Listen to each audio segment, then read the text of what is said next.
El mundo no siempre ha tenido el aspecto que tiene ahora. Mucho antes de que los dinosaurios caminaran por la Tierra, antes de que las aves volaran o incluso de que los insectos reptaran, la Tierra era un lugar completamente diferente. Los océanos estaban llenos, pero no de criaturas que reconocerías. No había ballenas, ni medusas, ni cangrejos. En su lugar, algunos seres parecían estar hechos de piezas sobrantes. En aquel entonces, la vida no seguía ningún libro de reglas. La evolución estaba probando cosas, y algunos de los resultados eran simplemente extraños. Estamos hablando de animales de cuerpo blando con dientes al final de un brazo largo, o criaturas con 5 ojos situados en la parte superior de sus cabezas. Algunos no tenían un frente o una parte trasera clara, no tenían huesos y no tienen parientes vivos hoy en día. No encajan fácilmente en ningún grupo que conozcamos. Los científicos aún debaten qué son. No se trata de mitos ni de monstruos inventados. Son fósiles reales extraídos de rocas, algunos de más de 500 millones de años de antigüedad. Y aún así, cuando los científicos los encontraron, estaban tan confundidos que les tomó décadas solo para averiguar cuál era la parte de arriba, literalmente. En este video, vamos a adentrarnos en el registro fósil para conocer a 3 de las criaturas extintas más extrañas que se hayan encontrado. Primero, está un nadador con forma de salchicha, ojos de martillo y una nariz con forma de garra. Se llama Thule Monstrum, o el monstruo de Thule, y ha estado confundiendo a los científicos desde la década de 1950. Luego conoceremos a una criatura con 5 ojos y una larga trompa flexible en lugar de cara. Usaba su boca en forma de trompa para atrapar presas del fondo marino, un nadador realmente extraño llamado Opavinia. Y finalmente está Ayucigenia, una criatura tan extraña que fue dibujada al revés durante años. Con espinas en la espalda y patas ondulantes en el vientre, parecía algo salido de un sueño o de un mal viaje. ¿Por qué hablar de estas criaturas? Porque nos muestran lo extraña, salvaje y creativa que fue alguna vez la vida en la Tierra. Desafían nuestras ideas sobre la evolución, la supervivencia e incluso sobre cómo definimos a un animal. Y lo más importante, nos hacen preguntarnos, ¿qué más está enterrado ahí afuera, esperando ser descubierto? Comencemos con la que aún acecha el registro fósil, la misteriosa, la desconcertante, la infame Thule Monster.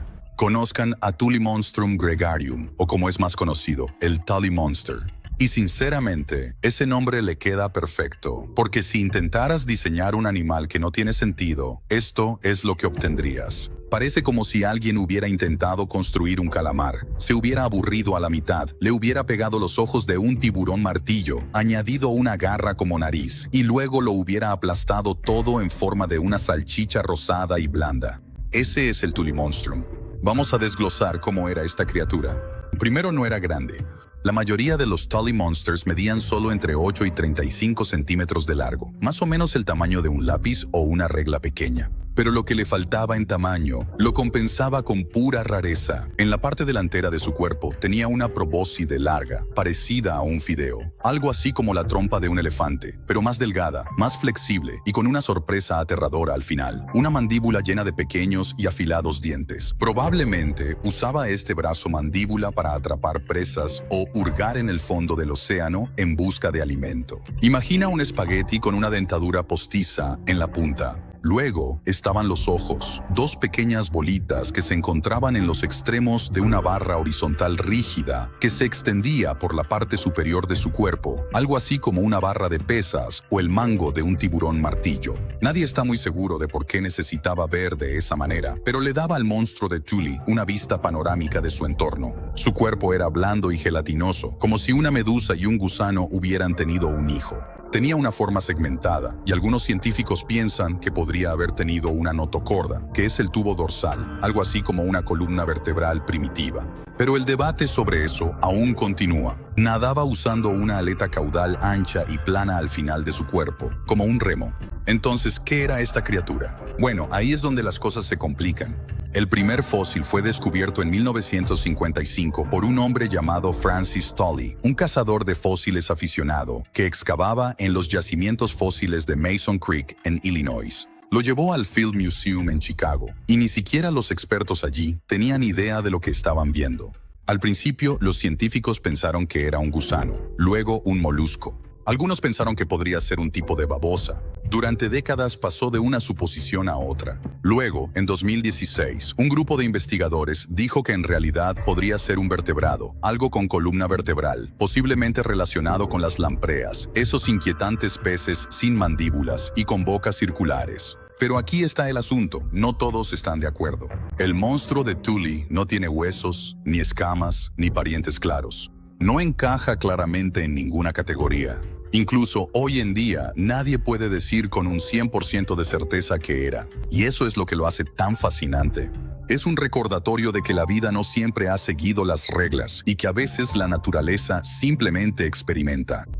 Entonces, ¿cómo era ser un monstruo de Thule? Para averiguarlo, retrocedamos en el tiempo, aproximadamente 307 millones de años atrás, a lo que hoy es Illinois, Estados Unidos.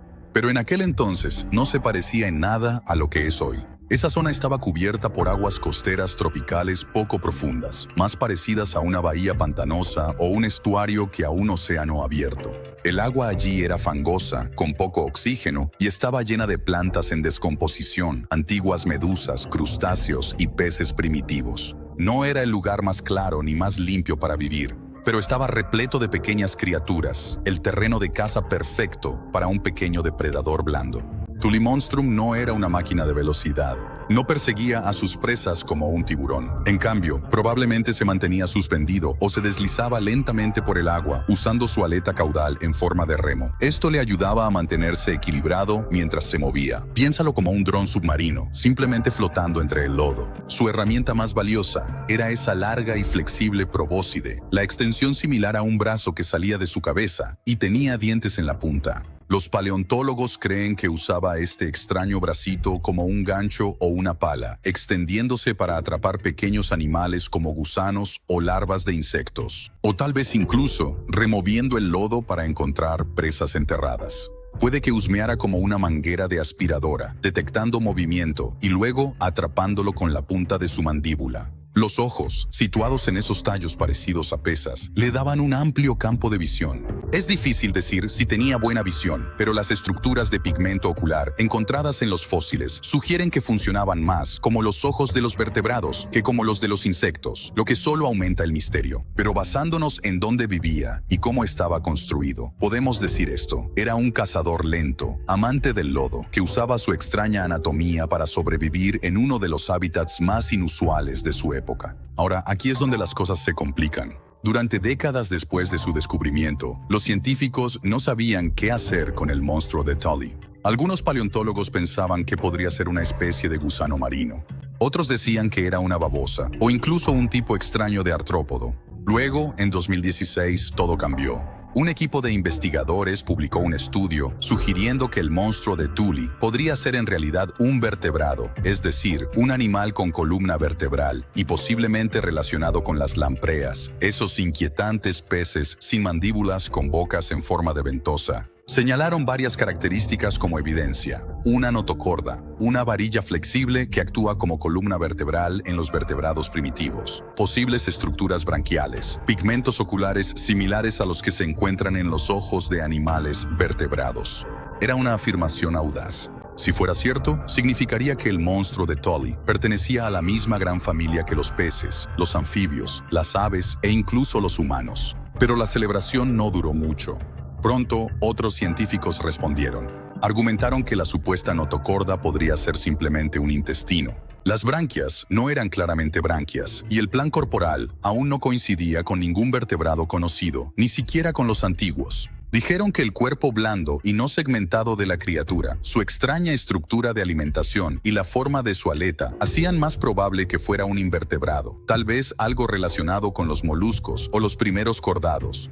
Hasta el día de hoy, el debate sigue vivo y vigente. Algunos paleontólogos están convencidos de que es un vertebrado primitivo. Otros insisten en que es una rama completamente separada del árbol evolutivo. Nadie logra ponerse de acuerdo del todo. Y sinceramente, eso es parte de lo que hace al monstruo de Thule tan fascinante. Se niega a ser etiquetado. Se escapa de cada casilla en la que los científicos intentan ponerlo, como el comodín evolutivo definitivo. Eso no es solo extraño. Eso es único en su clase. Es tan extraño que fue nombrado el fósil estatal oficial de Illinois, no porque fuera hermoso o majestuoso, sino porque es tan raro que la gente no puede dejar de hablar de él. De alguna manera, el monstruo de Thule nos recuerda que la historia de la Tierra está llena de criaturas que desafían la lógica. La naturaleza no siempre tiene sentido. A veces simplemente experimenta. Y hablando de experimentos, prepárate para algo aún más extraño. Si pensabas que un gusano con mandíbula en la cara y ojos en pedúnculos era extraño, espera a conocer al animal con 5 ojos y una manguera por cara. Viajemos aún más atrás en el tiempo para conocer a Opavinia. Opavinia regalis es un pequeño ser extraño que parece haber sido ensamblado con piezas de repuesto. Imagina un camarón, una manguera de aspiradora y un dron, todo combinado en un solo cuerpo diminuto. Agrega 5 ojos en la parte superior y ¡felicidades! Has creado uno de los animales más extraños que jamás hayan nadado en los océanos de la Tierra. Opavinia no era grande, medía apenas entre 4 y 7 centímetros de largo. Más corta que tu dedo meñique, era lo suficientemente pequeña como para caber en una cucharadita. Pero no te dejes engañar por su tamaño. Lo que le faltaba en tamaño lo compensaba con su diseño. Esta criatura era una obra maestra de la absurdidad evolutiva.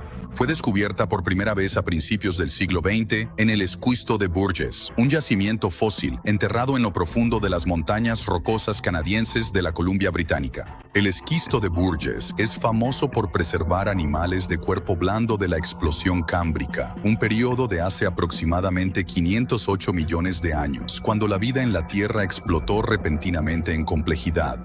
Incluso entre las muchas criaturas extrañas encontradas allí, Opavinia destacaba. Cuando el paleontólogo Harry Whittington reconstruyó su fósil en la década de 1970, según se cuenta, la sala estalló en carcajadas, no porque tuviera un aspecto gracioso, aunque seamos honestos, lo tenía, sino porque no se parecía a nada que hubieran visto antes. Desafiaba toda lógica. Desglosemos a esta extraña criatura parte por parte. A primera vista, Opavinia parecía un camarón, pero esa impresión desaparece rápidamente en cuanto notas los extras. Tenía un cuerpo largo, blando y segmentado, compuesto por 15 aletas a cada lado. Estas aletas laterales le ayudaban a moverse como las aletas ondulantes de una sepia o una babosa de mar. También tenía una cola ancha en forma de abanico en la parte trasera que actuaba como una aleta de dirección, ayudándole a girar y moverse rápidamente por el agua. Ahora, hablemos de los 5 ojos. Sí, 5. 2 de ellos eran grandes y dominaban la parte superior de la cabeza. Los otros 3 eran más pequeños, pero igual de importantes. ¿Por qué 5? Eso aún está en debate, pero muchos científicos creen que le daba a Opavinia una percepción de profundidad increíble, permitiéndole seguir con precisión el movimiento en un mundo submarino tridimensional. Recuerda, esta era una época en la que los depredadores evolucionaban rápidamente. Ver todo desde todos los ángulos fue la diferencia entre cenar o ser la cena. Pero la estrella, la probóscide. Esto no era solo un tronco o un hocico, era una boquilla larga y flexible que sobresalía de su cara como una manguera. Y al final de esa manguera, una garra. Así es, una garra. Este agarrador probablemente ayudó a Opavinia a atrapar presas del fondo del mar y llevarlas directamente a su boca, que estaba escondida debajo de su cuerpo. Como un brazo robótico incorporado, podía doblarse, girar y saltar con precisión. En resumen, Opavinia era una paradoja nadadora. Era blanda, pero acorazada, diminuta, pero aterradora, simple, pero hiperespecializada, y no se parecía a nada que hubiera existido antes ni después. Opavinia no era extraña solo por el simple hecho de serlo. Cada característica tenía un propósito. Vivía en el fondo marino del Cámbrico, donde la vida estaba explotando en nuevas formas. Aquí abajo, compartía su mundo con los primeros trilobites, animales parecidos a esponjas, gusanos acorazados e incluso protocalamares. Era una jungla bajo el mar, y Opavinia tenía que ser rápida, atenta y oportunista para sobrevivir. No era un depredador de fuerza bruta, sin garras, sin dientes, sin veneno.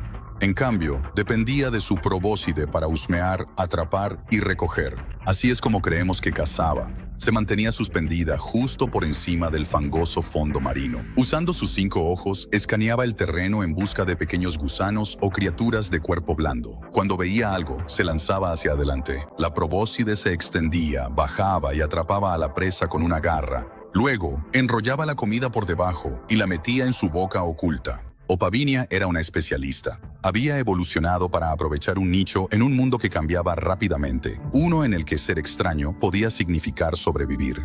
Cuando Opavinia fue descrita por primera vez, no recibió mucha atención, pero eso cambió en las décadas de 1960 y 1970, cuando el paleontólogo británico Harry Whittington volvió a estudiar los fósiles de la lutita de Burgess. Lo que encontró sorprendió al mundo científico. Whittington se dio cuenta de que Opavinia no encajaba en ningún grupo conocido de animales. No era un crustáceo, no era un gusano, no era un molusco. Era algo totalmente nuevo. Y ese descubrimiento abrió la puerta a una idea más grande, que el período cámbrico albergaba toda una variedad de planes corporales que ya no existen hoy en día.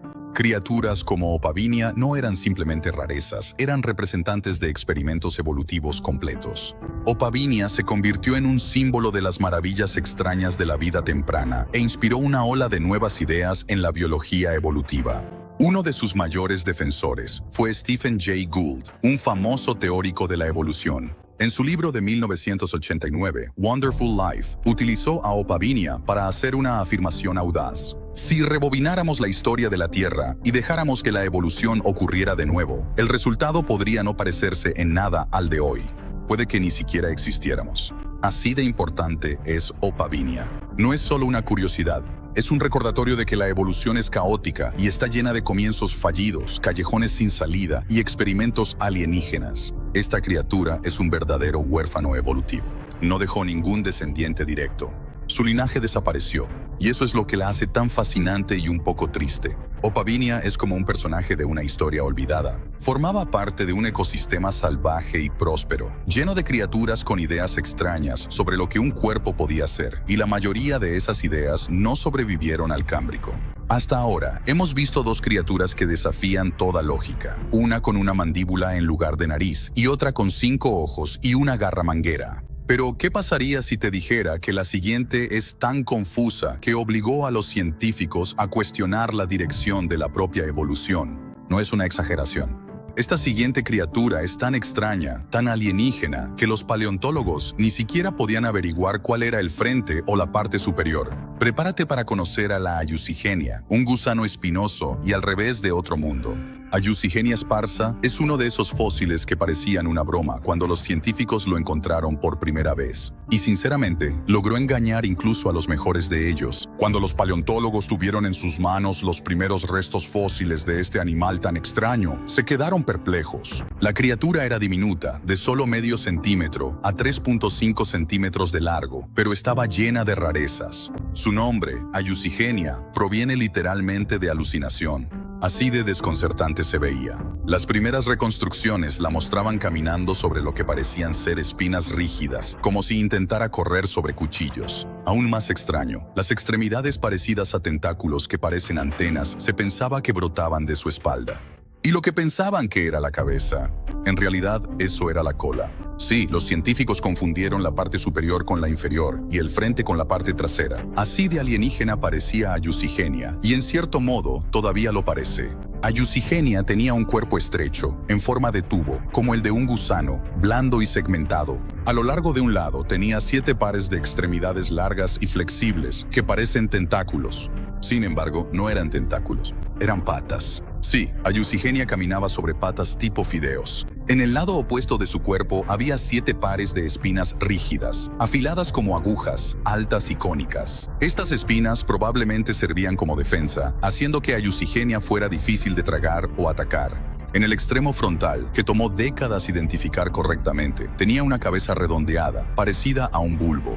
Esta pequeña cúpula mostraba una extraña sonrisa y lo que parecían ser ojos simples, tal vez solo puntos que detectaban la luz. El cuerpo terminaba en una cola estrecha y curvada que alguna vez se confundió con la cabeza porque se enrollaba de forma tan dramática. Sin huesos ni caparazón, el cuerpo era blando, frágil y fácil de aplastar, lo que lo hacía difícil de interpretar y raro de preservar. No tenía mandíbula dura, ni garras, ni caparazón, y aún así no se parecía a nada que haya caminado jamás sobre la Tierra. Ayucigenia fue descrita por primera vez en 1977 por el paleontólogo Simon Conway Morris, quien examinó especímenes encontrados en el Burgess Shale, un famoso yacimiento fósil en Columbia Británica, Canadá. Pero aquí es donde las cosas se complicaron. Basándose en la apariencia de los fósiles, los primeros científicos asumieron que las espinas eran patas y que las patas eran tentáculos.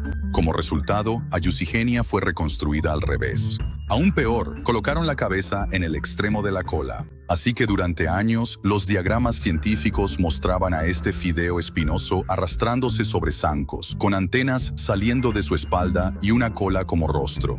No fue sino hasta décadas después, con la ayuda de mejores fósiles encontrados en los yacimientos de Chengjiang y Moutianshan en China, que se resolvió el rompecabezas anatómico. Finalmente, los tentáculos fueron reconocidos como extremidades y la verdadera cabeza fue identificada con la ayuda de pequeñas características como una boca y estructuras oculares simples. Ayucigenia no era una nadadora rápida ni un depredador temible. Probablemente se arrastraba lentamente por el fondo fangoso del mar, usando sus patas blandas para tener tracción. ¿Su dieta? Probablemente microscópica. Puede que haya usado sus patas o extensiones similares a tentáculos para filtrar el sedimento y recolectar partículas orgánicas, un método llamado alimentación por depósito. Otra posibilidad es que comiera animales diminutos o criaturas de cuerpo blando, pero la falta de partes bucales duras sugiere que no mordía mucho. No necesitaba pulmones ni branquias como lo hacen las criaturas modernas. Ayucigenia vivía en un mundo marino del Cámbrico lleno de otras maravillas de cuerpo blando, trilobites, esponjas, gusanos primitivos y criaturas depredadoras como el Anomalocaris. No estaba en la cima de la cadena alimenticia, más bien era un extraño vagabundo en el fondo, solo tratando de no ser comido. Sus espinas le ayudaban con eso. Esos pinchos rígidos habrían dificultado que los depredadores pudieran agarrarlo bien. Si un depredador parecido a un pez intentaba tragárselo, probablemente se habría arrepentido al instante. Cuando se descubrió por primera vez, los científicos ni siquiera sabían a qué grupo de animales pertenecía Ayucigenia. Era tan extraña que algunos investigadores pensaron que podría representar una rama completamente desconocida de la vida, su propio filo. Pero a medida que se encontraron más fósiles y la tecnología mejoró, los paleontólogos empezaron a ver conexiones. Hoy en día, Ayucigenia se considera parte de un grupo llamado lobopodios, antiguos animales parecidos a gusanos con patas rechonchas. Estas criaturas son parientes tempranos de un grupo más grande, llamado ecdysozoos. Eso incluye a los artrópodos modernos, insectos, arañas, cangrejos, gusanos aterciopelados, onicóforos e incluso los casi indestructibles tardígrados, también conocidos como osos de agua. Los gusanos aterciopelados, en particular, son los parientes modernos más cercanos. Comparten características como cuerpos blandos, extremidades lobuladas y sistemas nerviosos similares. Esta conexión convierte a Ayucigenia en un valioso eslabón perdido para entender cómo evolucionaron animales más complejos como los insectos y los crustáceos. Nos muestra una etapa anterior a los exoesqueletos, las pinzas o los ojos compuestos, cuando la evolución aún experimentaba con el plan corporal básico. Al observar a estas tres criaturas, Tulimonstrum, Opavinia y Ayucigenia, es fácil reírse o asombrarse por lo extrañas que son. Pero debajo de toda esa rareza hay algo más profundo, una historia sobre la vida intentando, fallando y volviendo a intentarlo. No fueron errores. Eran parte del gran experimento de la naturaleza. Estos animales vivieron en una época en la que las reglas de la evolución aún no estaban plenamente establecidas. No existían planes corporales establecidos ni fórmulas probadas. Todo fue prueba y error, y de alguna manera eso hizo que la vida fuera más creativa. 5 ojos, ¿seguro? ¿Caminando sobre clavos? ¿Por qué no? Un animal con forma de salchicha, con una trompa con garras y ojos en una barra que atraviesa su cabeza. Veamos si funciona. Cada una de estas criaturas fue descubierta en lo que los científicos llaman Lagerstätten, yacimientos fósiles especiales donde los animales de cuerpo blando se preservaron con un detalle increíble. Sin estas raras instantáneas en el tiempo, quizás nunca hubiéramos sabido que estos animales existieron. Aunque desaparecieron hace mucho, dejaron pistas sobre cómo funciona la evolución, no en líneas rectas, sino en zigzags salvajes, no solo a través de la fuerza o el tamaño, sino mediante la adaptación creativa. Algunos de esos experimentos no perduraron, pero otros allanaron el camino para el mundo en el que vivimos ahora. Entonces, ¿cuál se te metió bajo la piel? ¿El camarón aspiradora de 5 ojos? ¿El gusano que camina con púas? ¿O la salchicha con cara de garras? Déjanos saber en los comentarios. Si tienes hambre de más historias extrañas del pasado olvidado de la Tierra, haz clic en el botón de suscribirte porque créenos, la naturaleza tiene mucha más rareza de donde vino eso.